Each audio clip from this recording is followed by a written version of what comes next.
De retour dans ma plus belle Massart avec un invité ce soir placé sous le signe de l'automobile puisqu'il s'agit de Maxime Brien, un pilote automobile qui a passé son diplôme d'ingénieur à l'ISMANS avant de pouvoir se consacrer, on va dire, à 100% aux jeux en ligne. Alors justement, Maxime, est-ce que vous pouvez nous expliquer de quoi il s'agit, puisque maintenant vous êtes 100% orienté, tourné vers cette discipline? C'est ça, voilà. Donc en fait, tout simplement, c'est le métier de pilote, mais en virtuel. Donc ça veut dire que c'est toute une préparation avant course.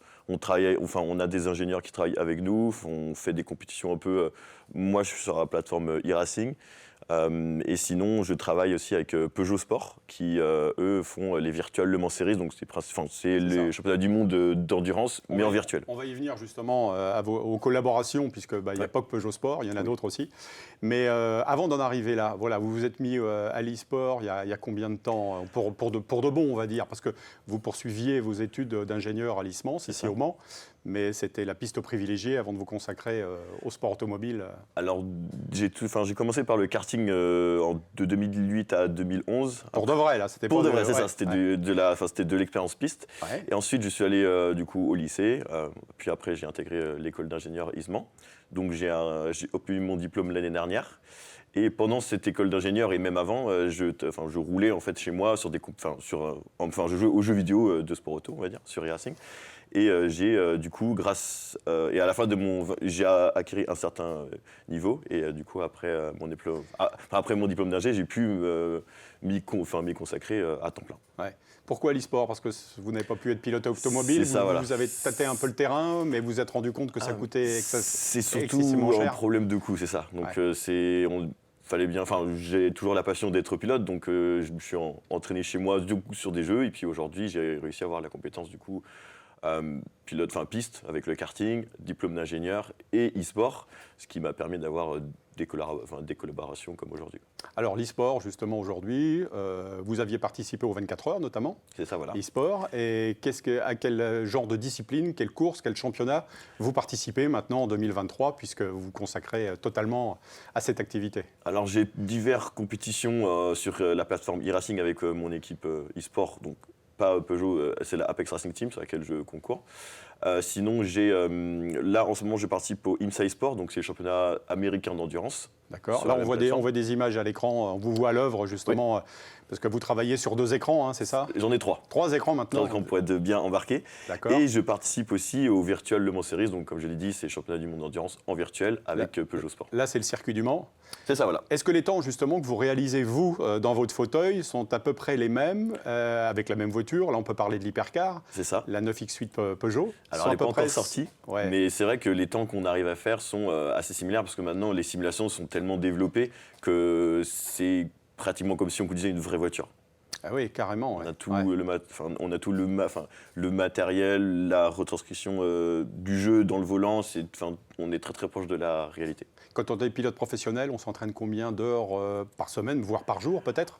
Ça dépend si on a des compétitions ou pas. Si on n'a pas de compétition, on peut plus espacer. Mais sinon, quand on a des... par exemple, là j'ai une compétition ce week-end, c'est vrai qu'on y passe au moins 5 heures par jour. Piste, vraiment derrière le volant, mais après il y a tout l'aspect télémétrie, data, travail de setup de la voiture qui prend plus de temps aussi. Alors on sait qu'en endurance, on peut piloter jusqu'aux 24 heures du Mans, 60 ans, 70 ans. Est-ce que vous faites aujourd'hui de l'e-sport dans la perspective, un jour peut-être, de conduire une voiture aux vraies 24 heures du Mans? Est-ce que ça c'est un rêve ou un objectif? Ça fait partie de mes ambitions, oui. Après c'est plus... j'ai pas des centaines de milliers d'euros à mettre, mais sinon c'est plus une question d'opportunité vu que maintenant, comme je travaille aussi avec DS Automobile, qui participe au championnat du monde de Formule I. Ouais, de Formule électrique. C'est ça, voilà. Là, ce sont des monoplaces, un championnat de monoplaces. Ouais. Et du coup, je travaille chez DS Automobile sur leur simulateur avec les ingénieurs pour développer cet aspect-là, mais ça m'a permis d'acquérir une certaine compétence aussi avec des ingénieurs, et disons que pour revenir à mes ambitions, oui, c'est c'est plus une question d'opportunité. Si un jour une personne... Là, ça veut dire que là, vous êtes vraiment sorti de votre salle à manger parce que vous travaillez de concert avec des ingénieurs professionnels qui travaillent chez Peugeot ou chez Citroën. C'est ça, voilà. Oui. Ouais. Donc des vrais ingénieurs de course qui, du coup, me font confiance, et c'est grâce aussi à mon aspect ingénieur. Donc j'arrive à bien parler avec eux, leur faire comprendre ce que je ressens sur la piste et ça les aide.